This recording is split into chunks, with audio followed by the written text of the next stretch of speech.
जय हिंद दोस्तों, कैसे हैं आप सब। आज हम उत्तर भारत के सबसे खूबसूरत से डेस्टिनेशन की बात करने जा रहे हैं, जो कि हमारे भारत का एक केंद्र शासित प्रदेश है जिसका नाम है कश्मीर। दोस्तों, आज की वीडियो पे मैं आपको बताने वाला हूं कि आपको कश्मीर यात्रा कैसे करनी है, और दावे के साथ कहता हूं कि ये कश्मीर यात्रा की वीडियो देखने के पश्चात आपको किसी और वीडियो देखने की आवश्यकता नहीं होगी, क्योंकि आज की इस वीडियो पे मैं आपको हर एक इन्फॉर्मेशन देने वाला हूं। दोस्तों, आज की वीडियो में मैं आपको बताऊंगा कि आपको कश्मीर श्रीनगर कैसे पहुंचना है, हमारा साधन क्या होगा, आप बाई ट्रेन कैसे पहुंच सकते हैं, साथ ही साथ यदि आपका माध्यम बाई फ्लाइट है तो आप फ्लाइट से कैसे पहुंच सकते हैं, कश्मीर में हमको कब आना चाहिए, कौन से समय पे आना उपयुक्त रहेगा कि हमको यहाँ पे भरी भांति स्नो मिले और स्नो एक्टिविटी भी कर सकें। कश्मीर में हमको होटल एकोमोडेशंस कहाँ मिलेगी, यहाँ का सबसे फेमस डल झील, ये इसकी शिकारा राइडिंग कैसे होगी, कश्मीर आने के लिए हमको अपनी वाहन लेके आना चाहिए या फिर वहाँ की लोकल गाड़ी का भी इस्तेमाल करके या फिर पब्लिक ट्रांसपोर्ट का यूज करके हम सारा कश्मीर श्रीनगर घूम सकते हैं। साथ ही साथ ये भी जानेंगे कि कश्मीर की यात्रा कितने दिन की होती है, कौन सा समय बेस्ट होता है, और वीडियो के लास्ट में आपको ये भी बताऊंगा कि कश्मीर यात्रा को करने के लिए एक कपल का कुल खर्चा कितना लग जाएगा। तो दोस्तों, बने रहिएगा मेरी वीडियो में, एक एक करके सारी बातों को विस्तारपूर्वक वर्णन करूंगा, जिससे आपको कश्मीर यात्रा आने के लिए काफी सहूलियत मिल जाए। और ये भी बताऊंगा कि यदि आप पैकेज लेना चाहते हैं तो डिस्क्रिप्शन बॉक्स में यहाँ पे आपको डिटेल भी मिल जाएगी, वहां पे भी जाके आप अपनी पैकेज की बुकिंग करा सकते हैं। चलिए वीडियो को शुरू करते हैं। सबसे पहली बात कि आपको कश्मीर के श्रीनगर कैसे पहुंचना है। दोस्तों, यहाँ पे आपके पास दो मेजर ऑप्शन है। पहले ऑप्शन की यदि मैं बात करूं दोस्तों, तो वो है आपका बाई ट्रेन। दोस्तों, यदि आप ट्रेन से आना चाहते हैं तो जो नज़दीकी रेलवे स्टेशन है वो तो है यहाँ का श्रीनगर रेलवे स्टेशन, जो कि यहाँ पे केवल और केवल आती है लोकल ट्रेनें। कहने का मतलब ये है कि आप बड़ी ट्रेनें यहाँ पे नहीं जाती हैं, श्रीनगर में आपको केवल और केवल लोकल ट्रेनें मिलती हैं। तो आप आ सकते हैं यहाँ के सबसे पहले जम्मू तवी रेलवे स्टेशन, जो कि आपके देश से, आपके राज्य से, आपके शहर से यहाँ पे जम्मू तवी के लिए डायरेक्ट कनेक्टिविटी देखने को मिल जाएगी। तो आप यहाँ पहुँचिए, यहाँ से आप बाई रोड पहुँचिए बनिहाल, और बनिहाल से आपको लोकल ट्रेन मिलेगी। जम्मू तवी से जो आपको बनिहाल की बाई रोड डिस्टेंस होगी वो आपकी लगभग 4 घंटे की होगी। उसके बाद आप बनिहाल से लोकल ट्रेन लेकर आप पहुंच सकते हैं अपने श्रीनगर। तो यहाँ पे आपको पता चल गया होगा कि आप बाई ट्रेन कैसे पहुंच सकते हैं श्रीनगर। अदरवाइज आप जम्मू से भी कुछ लोग बाई रोड ट्रैवल करते हैं, जो कि जम्मू तवी से आप डायरेक्टली श्रीनगर जाएंगे तो लगभग आपका मान के चलिए कि 8 से 9 घंटे का सफर ये होगा और 256 किलोमीटर पड़ जाती है। तो दोस्तों, ये बातें थी कि आप जम्मू से कैसे पहुंच सकते हैं श्रीनगर। या तो आप जम्मू तवी से डायरेक्टली बाई रोड डिस्टेंस तय करके पहुंचिए, अदरवाइज आप बनिहाल से होते हुए श्रीनगर रेलवे स्टेशन आ सकते हैं। वही दूसरे ऑप्शन की बात करूं, वो है आपका फ्लाइट का। दोस्तों, यदि आप फ्लाइट से आना चाहते हैं तो यहाँ का जो नज़दीकी हवाई अड्डा है वो है यहाँ का श्रीनगर इंटरनेशनल एयरपोर्ट। तो दोस्तों, श्रीनगर इंटरनेशनल एयरपोर्ट में फ्लाइट का आवागमन ज़्यादा तो नहीं है हमारे इंडिया से, बट कहना ये चाहता हूँ कि आपको दिल्ली से या जम्मू तवी से आपको ज़्यादातर फ्लाइट देखने को मिल जाएंगी।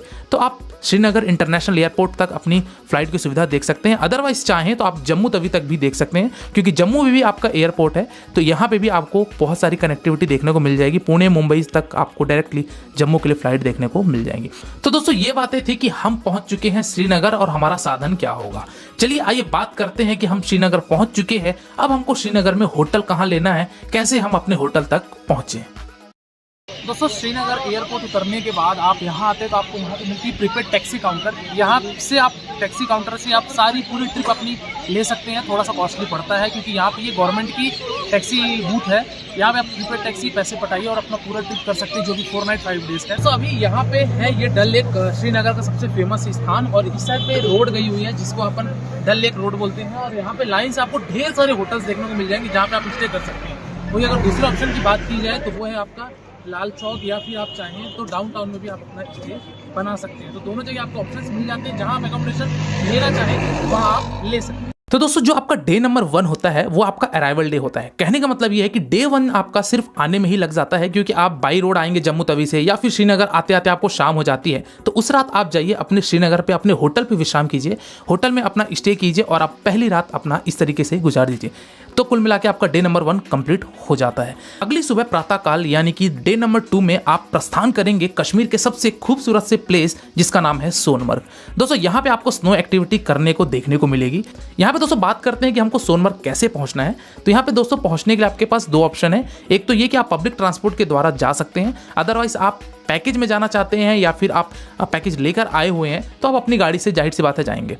सोनमर्ग जाने के लिए दोस्तों आपको कम से कम 3 घंटे लगेंगे, क्योंकि जो श्रीनगर से सोनमर्ग की दूरी होती है वो लगभग 80 किलोमीटर की पड़ जाती है। तो 2.5 से 3 घंटे में लग जाते हैं यदि आपको ट्रैफिक जैम नहीं मिलता तो। वही अगर यदि आपको ट्रैफिक जैम मिला तब तो जाहिर सी बात है कि आपका समय ज़्यादा चला जाएगा। तो दोस्तों चलिए मैं सोनमर्ग पहुँच के ही आपको दिखाता हूँ कि यहाँ पे क्या क्या चीज़ें होती हैं। दोस्तों जनरली जो सोनमर्ग आया जाता है वो यहाँ पे किसी भी तरीके का स्टे नहीं लिया जाता। हालांकि मेरे पीछे यहाँ पे होटल्स आपको देखने को मिल रहे होंगे, लेकिन सोनमर्ग आपकी 1 डे ट्रिप होती है, यानी कि आप श्रीनगर से आप सोनमर्ग आएंगे, सोनमर्ग से वापस श्रीनगर चले जाएंगे, क्योंकि 1 डे की ट्रिप होती है। 3 घंटा आने में, 3 घंटा जाने में और 2 से 3 घंटे यहाँ पे आप रह के एक्सप्लोर कर सकते हैं। हालांकि 2 से 3 घंटा बहुत ज़्यादा होते हैं, क्योंकि यहाँ पे इतनी ठंड है कि बहुत ज़्यादा होता है। पर मैं बताना ये चाह रहा हूँ कि यहाँ पे आप स्टे ना करें तो ज़्यादा बेटर होगा, क्योंकि एक तो ठंड बहुत ज़्यादा होती है और यहाँ की जो होटल्स की टैरिफ होती है वो 5,000-6,000 रुपये पर नाइट होती है। वही अगर यहाँ पे स्नोफॉल हो जाए और गाड़ियों का जाम लग जाए तो यहाँ के कॉटेज के रेट, रिजॉर्ट के रेट आपके 10,000-12,000 पर नाइट के होते हैं। इसमें सिर्फ आपका रूम होता है, खाने पीने का यहाँ पे एक्स्ट्रा चार्ज होता है। तो बेटर ये है कि आप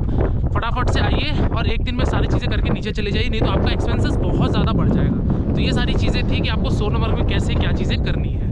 दोस्तों यदि आप सोनमर्ग के ऊपरी वाली पहाड़ी में जाना चाहते हैं तो वहाँ से आप घोड़े से जाएंगे। चलिए आइए घोड़े की भी हम चर्चा करते हैं। ये कितने में जाते हो घोड़े ऊपर? क्या मतलब? ऊपर कितने में जाते हैं घोड़ा? 1.5 घंटा लगता है आने जाने का। आने जाने का 1.5 घंटे में। कहाँ तक, कौन से पॉइंट, क्या बोलते हैं पॉइंट का नाम? ये फर्स्ट फेज और सेकंड फेज होता है। सॉरी, फर्स्ट फेज और सेकंड फेज। अच्छा, first phase and second phase. तो जहाँ बजरंगी भाईजान की शूटिंग हुई थी वो सेकंड फेज में आता है। वो सेकंड फेज आता है। और उसके साथ राम तेरी गंगा मेरी भी आता है। अच्छा, कितना चार्ज लेते हो एक घोड़े का? एक घोड़े का 1750 हो जाता है। 1750 एक घोड़े का। आप जाके आने का? हाँ? जाके आने का जाना हमारा होता है टाइम आप तक रहता है और फिर वापस आने का। तो ये आप क्या फर्स्ट फेज का बता रहे हो, दोनों फेज का? दोनों। अगर सिर्फ फर्स्ट फेज जाना होता तो उसके लिए आपको लगेगा 1250 लगेगा एक आदमी का। हाँ। एक मतलब एक घोड़े का, एक आदमी का। अच्छा, कितने 1.5 घंटे लगते हैं? उसका कम लगता है, 45 मिनट लगता है। अच्छा, फर्स्ट फेज का 45 मिनट लगता है आना जाना। अच्छा ठीक है, ओके, थैंक यू। तो दोस्तों इस तरीके की यहाँ सोनमर्ग में घोड़े से जाया जाता है फर्स्ट फेज़ और सेकंड फेज़ में।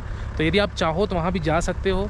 बर्फ़ बहुत ज़्यादा होती है। ये वाली जो आप पहाड़ी देख रहे हैं पीछे वाली, इसी पहाड़ी के बैक साइड में आपको ले जाया जाता है। फर्स्ट फेज़ का जैसा कि उन्होंने बताया कि 45 मिनट लगता है, दोनों फेज़ करोगे तो 1.5 घंटे लगते हैं। ये सब करवा के आपको वापस यहीं पे सोनमर्ग में लेके आ जाएगा। अभी मैं यहाँ पे हूँ, यहाँ पे अभी टेम्परेचर है -5 डिग्री सेल्सियस। अभी मैंने चेक किया, नेटवर्क यहाँ पे कोई इशू नहीं है। लेकिन अगर आप जैसे फेज़ 1 फेज़ 2 में जाते हैं तब वहाँ पे आपको नेटवर्क देखने को नहीं मिलेगा। अदरवाइज सोनमर्ग में यहाँ पे आपको नेटवर्क पर्याप्त आपको मिलेगा। तो दोस्तों इस तरीके से यहाँ पे सोनमर्ग में कुछ स्लेज राइडिंग भी होती है, यहाँ पे ATV मोटर बाइक राइडिंग भी होती है। तो यहाँ पे 2-4 एक्टिविटीज भी होती है सोनमर्ग में। लेकिन यदि मैं बात करूँ एक्टिविटीज की तो वो गुलमर्ग ज़्यादा बेटर होता है सोनमर्ग के कंपेरेटिवली में।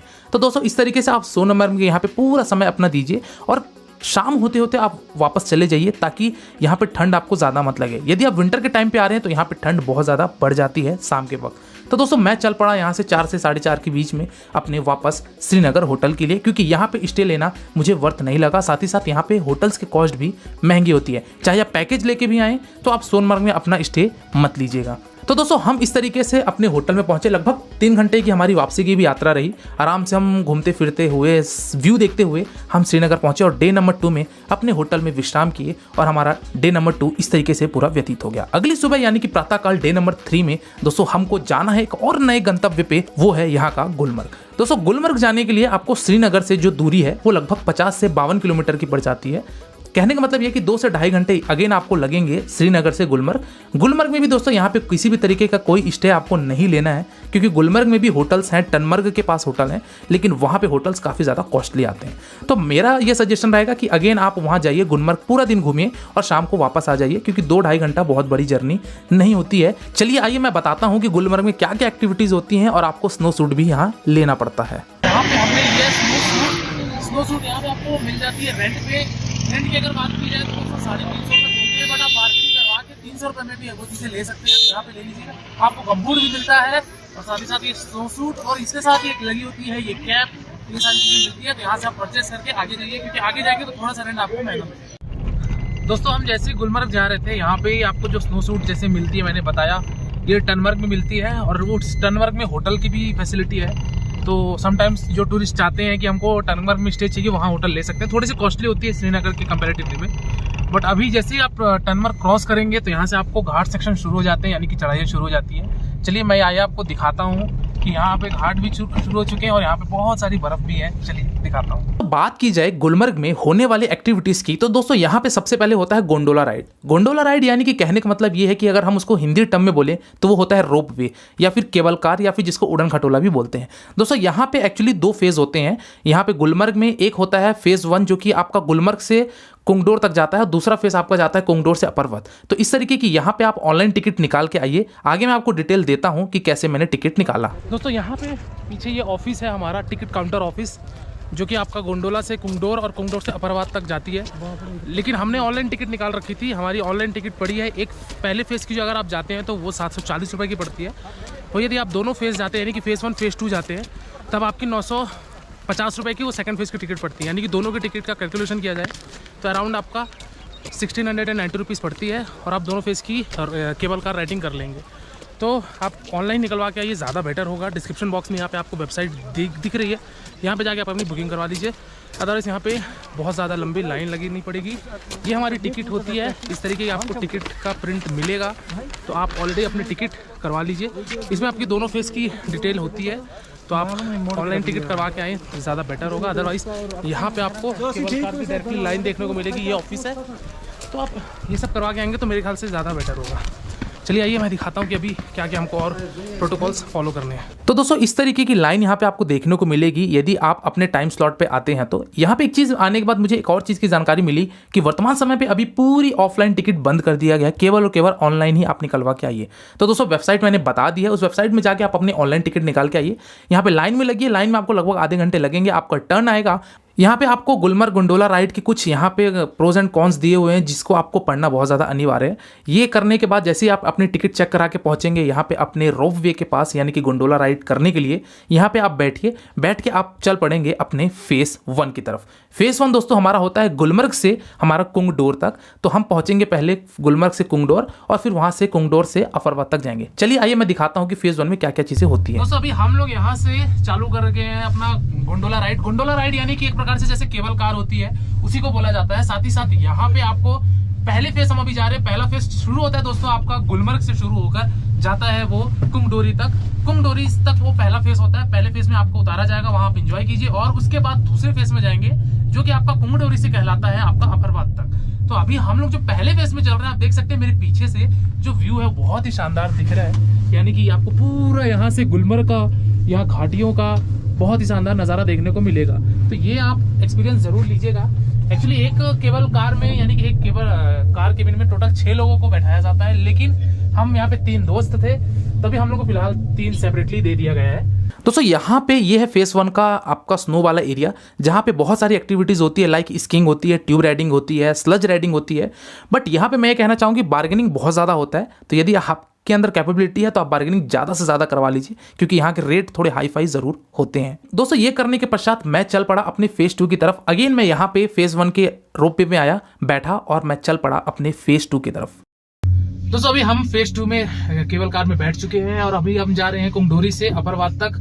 ये लगभग हमारी 10 से 12 मिनट की ये राइड होती है, अप्रोक्सीमेटली 12 से 13 मिनट की। और वहाँ पहुंचकर हम अभी और दिखाएंगे आपको कि वहाँ का व्यू कैसा है, वहाँ कितनी स्नो है, और मे बी मोस्ट प्रोबेबली है कि वहाँ भी शायद स्नोफॉल भी हो रही है। तो चल के हम अभी आपको दिखाते हैं यदि स्नोफॉल होता है तो इस तरीके से आप 2 फेज की टिकट ले सकते हैं और आप ये सारी चीजें घूम के नीचे फेज 1 में एक्टिविटीज ज्यादा होती है वो सब करके आप वापस गुलमर्ग जा सकते हैं। दोस्तों अभी मैं आ चुका हूँ यहाँ पे फेज 2 में, यानी कि यहाँ पे अपर्वत में देख सकते हैं यहाँ पे स्नोफॉल बहुत ज्यादा हो रही है और तेजी से यहाँ से हवा भी चल रही है। आपको आवाज समझ आएगी। यहाँ पे एक पानी बॉटल मिली जो कि पूरी फ्रीज हो चुकी है, इसका तो हेल्प नहीं किया जा सकता। और यहाँ पे अभी एक्टिविटीज बंद है फिलहाल के लिए, क्योंकि स्नोफॉल बहुत ज्यादा है। यहाँ पे टेम्परेचर -7 to -8 डिग्री यहाँ पर बात में, लेकिन यहाँ पे मजा बहुत ज्यादा आएगा, ठीक है। और स्नोफॉल का आनंद ले सकते हैं क्योंकि यहाँ पे मैक्सिमम टाइम में स्नोफॉल होती ही है स्पीड में, लेकिन इसकी जो हाइट है वो बहुत ज्यादा है। यदि आपके साथ सीनियर सिटीजन है या छोटा बच्चा है तो आप उसको यहाँ लाना अवॉइड कीजिए, क्योंकि यहाँ पे ब्रीथिंग प्रॉब्लम हो सकती है, ठीक है।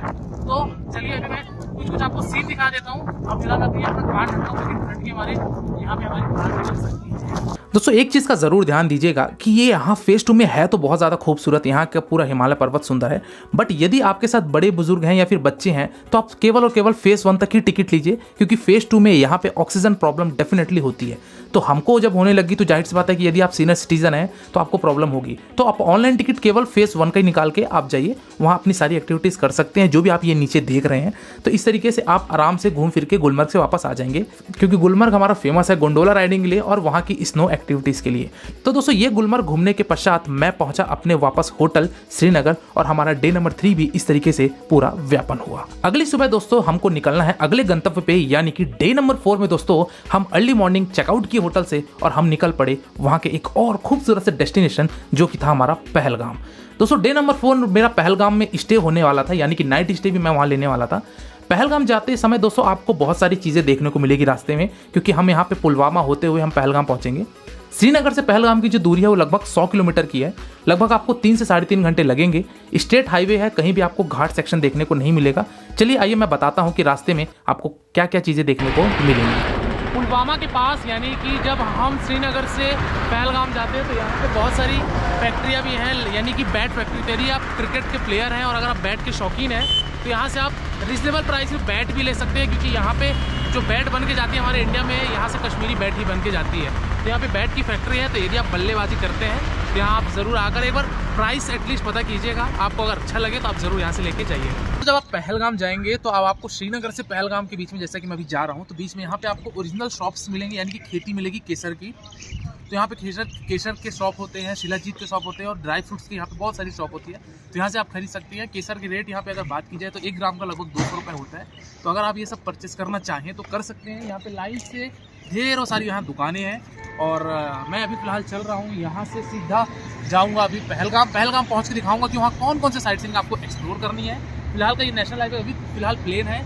यहाँ जगह जगह पे हर 200 मीटर पे ये कहना चाहिए कि यहाँ पे हमारी इंडियन आर्मी यहाँ पे तैनात है और बहुत अच्छे तरीके से रक्षा कर रही है। और यहीं से आगे अभी हम जाएंगे तो यहाँ से 22 किलोमीटर की दूरी पे पुलवामा का बाईपास पड़ेगा, लेकिन हम पुलवामा तो नहीं जाएंगे क्योंकि हमको पहलगाम निकलना है। हम सीधे निकल जाएंगे वो बाईपास को क्रॉस करते हुए। तो चलिए अभी मैं पहुँच के आपको दिखाता हूँ कि पहलगाम में कौन कौन से साइट सीइंग करने हैं। दोस्तों पहलगाम का जो साइट सीइंग आता है, जो कि फेमस साइट सीइंग में कहलाता है, वो है यहाँ का आरू वैली, और दूसरा यहाँ पे आता है आपका मिनी स्विट्जरलैंड, जो कि आपका पहलगाम में ही पड़ता है। दोस्तों मिनी स्विट्जरलैंड यानी कि यहाँ पे ये जो सामने पर्वत देख रहे हैं, इस पर्वत के पीछे आपको बहुत सारे 3 से 4 से 5 पॉइंट देखने को मिलेंगे।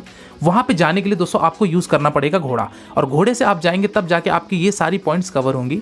लेकिन घोड़े वाले को रेट जो होते हैं वो सारे पॉइंट यदि आप करते हैं 6 से 8 पॉइंट करते हैं तो आपका लगभग 4000 से 5000 लेता है। बट आप चाहें तो अच्छी तरीके से बार्गेनिंग करेंगे तो ये रेट कम भी हो जाता है। तो यदि मिनी स्विट्जरलैंड आप जाते हैं तो आपको घोड़े से ही आपको जाया जाता है, क्योंकि वहाँ पे किसी भी तरीके की कोई वाहन नहीं जाती है। और यदि आप 1-2 पॉइंट करके वापस आना चाहते हैं, यानी कि मिनी स्विट्जरलैंड का 2-4 पॉइंट 1-2 पॉइंट करना चाहते हैं, तब आपका काम 800, 1000, 1500 में भी हो जाएगा। बस आपको बार्गेनिंग करना प्रॉपरली आना चाहिए। अगले साइट सीइंग की बात करें दोस्तों तो वो है यहाँ का बेताब वैली। दोस्तों बेताब वैली भी आपका पहलगाम का फेमस साइट सीइंग है, जिसकी एंट्री फीस यहाँ पे 100 रुपये होती है और 6 से 12 साल के बच्चों की 50 रुपये होती है। दोस्तों यहाँ पे आप एंट्री टिकट कटाइए और यहाँ पे भी आप जाके विजिट कीजिए। काफ़ी सुंदर सा ये एक कहना चाहिए कि गार्डन है, पार्क है, जो कि मार्च के टाइम पे और भी ज़्यादा खूबसूरत हो जाता है, क्योंकि ये टूलिप का टाइम हो जाता है। अभी विंटर पे हमको पूरी जगह स्नो देखने को मिली, जो कि बहुत ही शानदार था। यहाँ पे आप आइए, कुछ समय बिता के आप यहाँ भी फोटो सेशन करवा सकते हैं, क्योंकि यहाँ का भी जो नेचर है, यहाँ का व्यू है, वो बहुत ही शानदार है। चलिए दोस्तों अगले साइट सीइंग की तरफ बढ़ते हैं और वो है हमारे यहाँ का चंदनवाड़ी।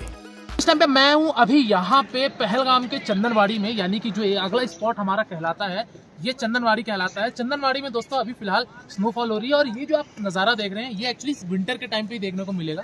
समर के समय पे ऐसा आपको नज़ारा नहीं मिलेगा, क्योंकि समर के टाइम पे ही आपको मालूम है कि हमारा शुरू होता है अमरनाथ यात्रा। तो ये चंदनवाड़ी यही है। यहाँ पे आप देख सकते हैं सारे ऑफिसेस हैं जहाँ पे रजिस्ट्रेशन प्रोसेस होती है, चेकिंग होती है, ID कार्ड बनती है। यहाँ पे हमारा शेषनाग के लिए भी पैदल यात्रा शुरू होती है। तो चंदनवाड़ी वही स्थान है जहाँ से अमरनाथ यात्रा के लिए पैदल यात्रा शुरू होती है। तो दोस्तों ये रहा चंदनवाड़ी का एक साइट सीइंग, जो कि यहाँ पे बहुत खूबसूरत हमारा पॉइंट दिखता है। दोस्तों समर के टाइम पे ये ऐसा व्यू देखने को नहीं मिलेगा। यहाँ पे आपको फिर ग्रीनरीज दिखेंगी, माउंटेन्स दिखेगा।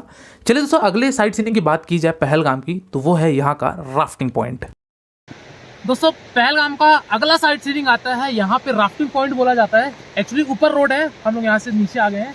देख सकते हैं यहाँ पे एक आपको ब्रिज देखने को मिल रही होगी, और अभी नीचे यहाँ पे बहुत स्नो है। ठीक है। और एक्चुअली इसको राफ्टिंग पॉइंट इसलिए बोला जाता है क्योंकि समर में यहाँ पे राफ्टिंग होती है।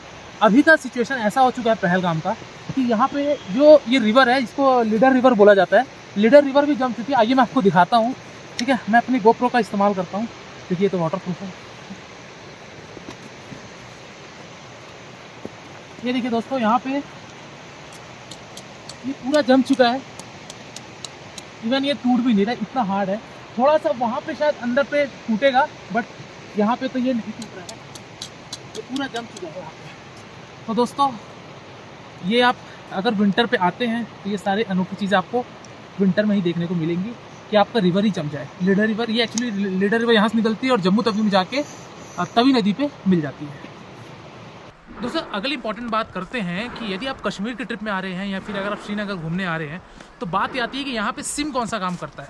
जैसे कि आप सभी को पता होगा मेरे ख्याल से कि वैष्णो देवी जाइए, चाहे जम्मू तवी जाइए, चाहे श्रीनगर कश्मीर जहाँ कहीं भी जाइए, यहाँ पे आपकी कोई भी प्रीपेड सिम नहीं चलती, चाहे वो एयरटेल, वोडाफोन या आपका जो भी BSNL हो, कोई भी यहाँ प्रीपेड सिम नहीं चलती। तो आप अगर सिम का यूज़ करना चाहते हैं, यानी कि आप कनेक्टिविटी चाहते हैं, तो एक चीज़ आप ध्यान रखिएगा कि आप अपना पोस्टपेड सिम ले लीजिए या फिर जो भी आपका प्रीपेड सिम है उसको कन्वर्ट करा लीजिए पोस्टपेड में। मेरे पास जियो ऑपरेटर की सिम थी तो मैंने उसको कन्वर्ट करा के पोस्टपेड करा ली, या फिर अगर वो नहीं करवाते हैं तो एक नया सिम आप ले लीजिए। पोस्टपेड की सारी सिम यहाँ चलेगी और यहाँ पे आप नेट का भी यूज़ कर सकते हैं। दोस्तों पहलगाम का एक और साइट सीइंग आता है जो कि मैं तो नहीं जा पाया क्योंकि स्नो बहुत ज़्यादा थी, और वो है यहाँ का आरू वैली। दोस्तों आरू वैली भी पहलगाम का एक फेमस डेस्टिनेशन कहलाता है। यहाँ पे भी आपको दोस्तों जाना पड़ता है घोड़े के द्वारा ही, तब जाके आप वहाँ पे 4 से 5 पॉइंट वहाँ पे भी घूमने को मिलेंगे, तो आप वो भी कवर कर सकते हैं यदि आप विंटर पे नहीं आ रहे हैं तो दोस्तों इस तरीके से मैंने पहलगाम का सारा साइट सीइंग करने के पश्चात मैं वहाँ एक नाइट इस होटल पे स्टे किया, क्योंकि ये सारे साइट सीइंग को करते करते आपको शाम से रात हो ही जाएगी, तो आपको अपना स्टे लेना पड़ेगा। और उस रात मैंने विश्राम किया, यानी कि डे नंबर 4 मेरा कंप्लीट हुआ। अगली सुबह दोस्तों यानी कि डे नंबर 5 में मैं होटल से चेकआउट करके निकल पड़ा वापस श्रीनगर के लिए। और आज मेरा जो टर्न था डे नंबर 5 का वो था लोकल साइट सीइंग का, यानी कि दोस्तों आपको डे नंबर 5 में जो व्यापन करना है वो यहाँ का लोकल साइट सीइंग करना है। तो दोस्तों हम चल पड़े श्रीनगर, और श्रीनगर का सबसे पहला जो लोकल साइट सीइंग आता है वो यहाँ का आता है अवंती स्वामी मंदिर। दोस्तों अवंती स्वामी मंदिर हालांकि श्रीनगर से 22 किलोमीटर पहले पड़ता है यदि आप पहलगाम से जा रहे हैं तो। यहाँ पे दोस्तों प्राचीन मंदिर है जो कि आज ध्वस्त हो चुका है, लेकिन आज भी हमारे देवी देवताओं के यहाँ पे कुछ आपको नक्काशी पत्थरों पे देखने को मिलेगी। तो दोस्तों यहाँ आइए, आप यहाँ पे अपने मत्थे टेकिए, प्रणाम कीजिए और मंदिर को देखिए। काफ़ी बड़ा मंदिर ये था, इसका प्रांगण बहुत बड़ा था। 25 रुपये की यहाँ दोस्तों एंट्री टिकट होती है इस मंदिर में विजिट करने की, तो 25 रुपये की टिकट कटाइए और आराम से यहाँ आप घूमिए फिरिए, माता जी के दर्शन कीजिए, देवी देवताओं के दर्शन करके आप बढ़ चलिए अपने अगले साइट सीइंग की तरफ, यानी कि श्रीनगर का लोकल साइट सीइंग। दोस्तों श्रीनगर का लोकल साइट सीइंग की बात की जाए तो सबसे पहले यहाँ का आता है डल झील, क्योंकि डल झील में लोग शिकारा राइडिंग करते हैं। और आज मेरा जो डे नंबर 5 था उस नाइट आपको स्टे करना है यहाँ पे हाउस बोट में। तो दोस्तों यदि आप हाउस बोट में स्टे लेते हैं तो आपको जाहिर सी बात है आपको शिकारा राइडिंग भी करनी पड़ेगी, क्योंकि ये हाउस बोट दोस्तों स्टेबल हाउस बोट होता है। आपको शिकारा राइडिंग करके ही आप डल झील के सारे पॉइंट्स को आप एक्सप्लोर कर पाएंगे। तो इस तरीके से हमने हाउस बोट में स्टे किया और हमने शिकारा लेके हमने पूरे डल झील को घूमा। डल झील में अगर मैं शिकारा राइडिंग के बोट की कॉस्ट की बात करूं तो मान के चलिए कि दोस्तों वो आवरली बेसिस पे 300 से 400 रुपये लेते हैं, बट सीजन टाइम पे वो रेट हाई भी हो जाता है। समटाइम्स ये आपका 800 से 900 रुपये प्रति घंटा भी हो जाता है जब गर्मी में मई मंथ में अच्छा सीजन लग जाता है।